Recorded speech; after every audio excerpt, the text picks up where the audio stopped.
승진에 또 한 번 고꾸라진 만년 부부장 검사 서동재. 맹탕 사건들만 내려오고 후배들이 치고 올라오고 답답하나. 1회 인생 재부팅. 승진 심사에 또 미끄러져 만년 부부장. 타이틀을 유지하게 된 서동재.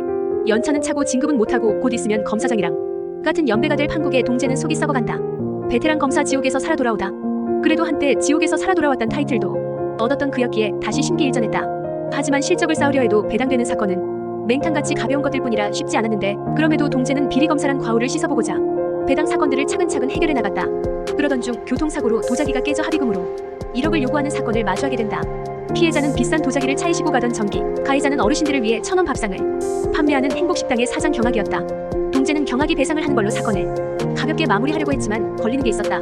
비싼 도자기를 특송으로 보내지 않고 굳이 직접 가져간 데다가 경악은 거절하지 않았다면 장관 표창도 받았을 인물이란 것. 동재는 일단 왜 도자기를 특송으로 보내지 않았는지 파헤치고 주전기가 업체에 자신이 직접 가져간다며 파손되어도 책임을 묻지 않겠다 사인도 했다고 전해 듣는다. 그리고 곧 동재는 다른 데서 실마리를 얻었다. 자신과 접촉사고가 날 뻔했던 차량이 피해 차량이었고 그 차가 8분 동안 일부러 행복식당 주위를 계속 돌고 있었단 정황을 포착한 것. 그래서 동재는 주전기가 일부러 사고를 유도했단 걸 안다며 허를 찔렀고 그는 당황해 이런저런 핑계를 대며 횡설수설했다. 그런데 조사를 끝내고 나오는 길에 부장검사의 연락을 받아 찾아가니 달갑지 않은 얼굴이 악연으로 얽혔었던 남한성은 이용건설 대표라며 명함을 건넸고 한도 없는 카드를 찔러주면서 조사 중인 도자기 교통사고를 덮어주길 원하는 듯했다. 하지만 이제 비리검사를 탈피하고자 마음먹은 동재는 그 유혹을 뿌리쳤다. 그러자 자신이 이러는 이유를 밝히며 더 큰 돈과 권력을 줄 수 있다고 하는 남한성. 일단 경악에게 빚을 지게 한 것은 그 일대를 재개발해야 하는데 행복식당의 땅만 팔지 않고 고집을 부리는 탓에 빚을 지어 팔게 하려던 것이었다.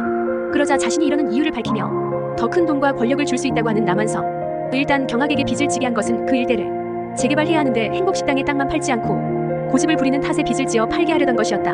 그날 밤 다시 경악을 찾은 동재는 사건을 해결할 실마리를 알려주고자 했는데 매장된 시신을 파내고 있던 경악과 마주하게 된다. 도망치려 했지만 소리를 내는 바람에 들키고 동재는 머리를 가격당해 정신을 잃는다.